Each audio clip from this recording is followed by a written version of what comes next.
ପଣସ କଠାଟିଏ ଆଣିଛି, ଚିଙ୍ଗୁଡ଼ି ଆଣିଛି, ବୁଝିଲ? ପତର ନାଗିଛି, ପୁରା ଦେଶୀ ପଣସ ଚିଙ୍ଗୁଡ଼ି ଆଣିଛି। ତୁମେ ଚିନ୍ତା କରିକିରି କ'ଣ ରୋଷେଇ କରିବ ଚିନ୍ତା କରି କରିବ ହେଲା। ତେଣୁ ମୁଁ ଥୋଇଦେଲି, ତୁମେ ତୋର କରିବ। ଆଇନା ଦାୟିତ୍ୱ ମୋର, କରିବା ଦାୟିତ୍ୱ ତୁମର। ହଉ ଠିକ ଅଛି ଆଉ। ଜେଜେ ଆଣିଥିଲେ ପଣସ ଆଉ ଚିଙ୍ଗୁଡ଼ି। ଆଜି କିନ୍ତୁ ମୁଁ ଚିଙ୍ଗୁଡ଼ି ପଣସ ମିଶେଇକି କରିଦେବି। ଜେଜେ ଖାଇକି କହିବେ କେମିତି କ'ଣ ହେଇଛି। ଆଉ କାଟିକି ଧୋଇ ଧାଇ ଦେଲି, ଚିଙ୍ଗୁଡ଼ି ବି ହଳଦୀ ଲୁଣ ଗୋଳେଇ ତାକୁ ମଧ୍ୟ ଭାଜି ଦେଲି। ବର୍ତ୍ତମାନ ପଣସକୁ ତେଲରେ ପକେଇକି ଟିକେ ଆଗ ଭାଜି ଦେଲି। ତାପରେ କଡ଼େଇରେ ତେଲ ନେଇ ଗୋଟା ଗରମ ମସଲା ଦେଇ କିଛି କଟା ପିଆଜ ପକେଇକି ତାକୁ ଭାଜି ଦେଲି।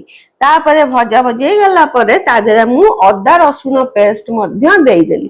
ତାକୁ ମଧ୍ୟ ମସଲା କଷେଇଲି। ତା ଦେହରେ ହଳଦୀ ଗୁଣ୍ଡ, ଲଙ୍କା ଗୁଣ୍ଡ ତାକୁ ମଧ୍ୟ ଦେଇକି ଭଲ ଭାବରେ ମସଲା କଷିଲି।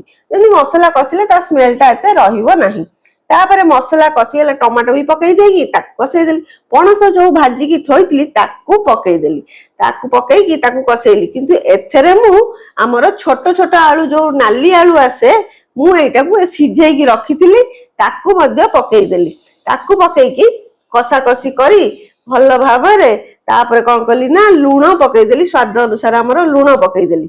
ଲୁଣ ପକେଇ ତାକୁ ମଧ୍ୟ କଷିଲି। ଭଲ ଭାବରେ କଷି ହେବା ଦରକାର। ଚିଙ୍ଗୁଡ଼ି ଯୋଉ ଭାଜିକି ଥୋଇଥିଲି ତାକୁ ମଧ୍ୟ ତା ଦେହରେ ପକେଇ ଦେଇକି ତାକୁ କଷି କାଷି ଦଉଥାଏ। ଟିକେ ପାଣି ଦଉଥାଏ, ଢାଙ୍କି ଦଉଥାଏ, ପୁଣି କଷି କାଷି ଦଉଥାଏ। କଷି କାଷି ସାରିଲା ପରେ ଯେତେବେଳେ ତା ଦେହରୁ ଆମର ତେଲ ଛାଡ଼ିଲା ମସଲା କଷାରୁ, ତାପରେ କ'ଣ କଲି ନା ମୁଁ ଗରମ ପାଣି ତାକୁ ଦେହରେ ତାକୁ ଦେଇଦେଲି। ଗରମ ପାଣି ଦେଇ ତାକୁ ଫୁଟିବାକୁ ଛାଡ଼ିଦେଲି ଢାଙ୍କିକି। ତାପରେ ହେଇଗଲା ପରେ ତାପରେ କ'ଣ କଲି ନା ମୁଁ କଟା ଧନିଆ ପତ୍ର ଥିଲା ତାକୁ ମଧ୍ୟ ପକେଇଦେଲି। ବର୍ତ୍ତମାନ ଆମର ପଣସ କଠା ଚିଙ୍ଗୁଡ଼ି ତରକାରୀ ପ୍ରସ୍ତୁତ ହେଇଗଲା। ଜେଜେଙ୍କୁ ଖାଇବାକୁ ଦବା। ଟେଷ୍ଟ କରି କହିବେ କେମିତି ଲାଗୁଛି। ସକାଳେ ଆଜି ଆଣିଥିଲି ଚିଙ୍ଗୁଡ଼ି ମାଛ ଆଉ ପଣସ କଠା ରୁଟି। ଏଠି ଜେଜେମା ମୁଁ ଭାବିଥିଲି କରିବେ ବୋଲି ପଣସ କଠାଟାକୁ ତରକାରୀ କରିବେ, ଚିଙ୍ଗୁଡ଼ିଟାକୁ ଫ୍ରାଏ କରିବେ। କିନ୍ତୁ ସିଏ କ'ଣ କଲେ କି ଦୁଇଟାକ ପ୍ଲସ୍ କରିଦେଲେ।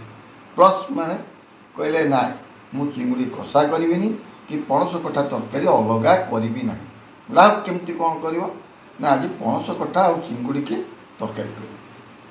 କର, ଯାହା ତ କରୁଛ ତାହା ମୁଁ ଖାଉଛି, ଆଉ ଅସୁବିଧା କେଉଁଠି ରହିଲା? ତୁମେ କର, କେମିତି ଲାଗିଲା, କ'ଣ କରୁଛି। ଯାହା ହଉ, ବିଭିନ୍ନ ପ୍ରକାର ଖାଇବା ଯଦି ଆମେ ଖାଇବା ଭଲ କଥା, କିନ୍ତୁ ଘରୋଇ ରୋଷେଇ ଖାଇଲେ ବହୁତ ଭଲ ଲାଗିବ। ଯାହା ଭାତ ଗଣ୍ଡିଏ, ଚିଙ୍ଗୁଡ଼ି ପ୍ଲସ୍ ପଣସ କଠା ତରକାରୀ ଆଉ ପିଆଜ, ଏତିକି ହେଲା ଖାଇବା। ଡାଲି ହେଇନାହିଁ, ଭଜା ହେଇନାହିଁ, କି କିଛି ଆଉ ହେଇନାହିଁ। ମୁଁ ଆଉ 20ଟା ବସିକିରି ଖାଇପାରିବିନି, ମୋତେ ଅସୁବିଧାରେ। ଆମ ଗାଁରେ ଗୋଟେ ବଇନ ଦାସ ଥିଲା। ସେ କ'ଣ ଗୋଟେ ଗାଁ ଯାଇଥିଲା ଶ୍ୱଶୁର ଘରକୁ। ଥରେ ଶ୍ୱଶୁର ଘରକୁ ଯାଇଥିଲା। ଶ୍ୱଶୁର ଘର କ'ଣ କରୁଛନ୍ତି ନା 20 ପ୍ରକାର ଆଇଟମ୍ କରି ତାକୁ ଦେଇ ଦେଇଛନ୍ତି। ସେ ଗୋଟିଏ ଖାଇବା ଲୋକ। ଭାତ, ପଖାଳ ଭାତ, ଶାଗ ଖାଇବା ଲୋକ। ଆଉ ଏମିତି କରି ଖାଏ, ଅଳ୍ପ ଜିନିଷ ଖାଏ। ମୁଁ ବି ଖାଏ, ସିଏ କ'ଣ ଖାଏ, ମୁଁ ବି ଗୋଟାଏ ଠାଏ ଖାଉଛି। ସେଟା ବଡ଼ କଥା ନୁହେଁ। ଯେତେବେଳେ ଯେତେ ଜିନିଷ ଦେଖିଲା, ପୁରା ବାଉଳା ହେଲା, କେଉଁଟା ଆଗ ଖାଇବ କେଉଁଟା ପଛ ଖାଇବ। ସେଠୁ କ'ଣ କଲା କି ସବୁଯାକ ଗୋଳେଇ ଗାଳେଇ ଦେଲା। ତା ଶେଷକୁ କଲା ମିକ୍ସଚର୍ କରି ଖାଇଦେଲା। ଯାହା ଯେମିତି ହଉ, ଅଳ୍ପ ଖାଇଲେ କ'ଣ କି ଶାନ୍ତି ଲାଗିବ। ପୁଳାଏ ଆଇଟମ୍ ଥିବ, ସେଇଟା ବି ଅସୁବିଧା। ଯାହା ଯେମିତି ହଉ, ମୁଁ ବର୍ତ୍ତମାନ ଖାଇବା କେମିତି କ'ଣ କରିଛନ୍ତି ତ ନିଶ୍ଚୟ ଭଲ କରିଥିଲେ। ଭାବୁଛି ଭଲ ହେଇଥିବ। ତରକାରୀ ପଣସ କଠାଟା ଫିଟିଗଲା ବୋଧେ। ପଣସଟା ଭଲ ପଣସଟା ଥିଲା ତ। ପଣସଟା ବଢ଼ିଆ ପଣସ। ଚିଙ୍ଗୁଡ଼ି ଆଣିଥିଲେ, ବେଶୀ ବଡ଼ ଚିଙ୍ଗୁଡ଼ି ଆଣିନି, ଏଇ ସାଇଜ୍ର ଚିଙ୍ଗୁଡ଼ି। ଭଲ ଚିଙ୍ଗୁଡ଼ି, ତଥାପି ସାଇଜ୍ ଠିକ୍ ଥିଲା।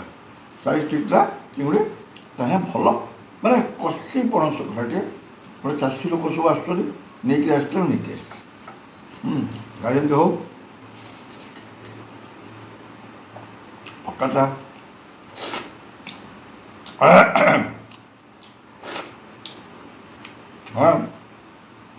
ଆରେ ହେ, ଗୋଟେ କଞ୍ଚା ଲଙ୍କା ଦରକାର ଥିଲା।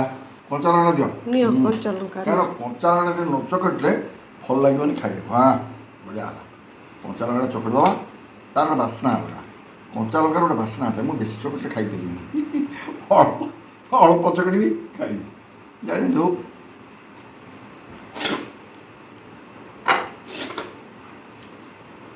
ତାପରେ ପଣସ କଟା ତ ବଢ଼ିଆ, ତା ସାଙ୍ଗରେ ନାଲି ଗୁଣ୍ଡି ଆଳୁ ବି ପଡ଼ିଛି, ଆଉ ଚିଙ୍ଗୁଡ଼ି, ସବୁ ତରକାରୀଟା ମାନେ ସତରେ କହୁଛି ସତରେ ଓ ଓ ଫାର୍ଷ୍ଟ କ୍ଲାସ୍ ସତରେ।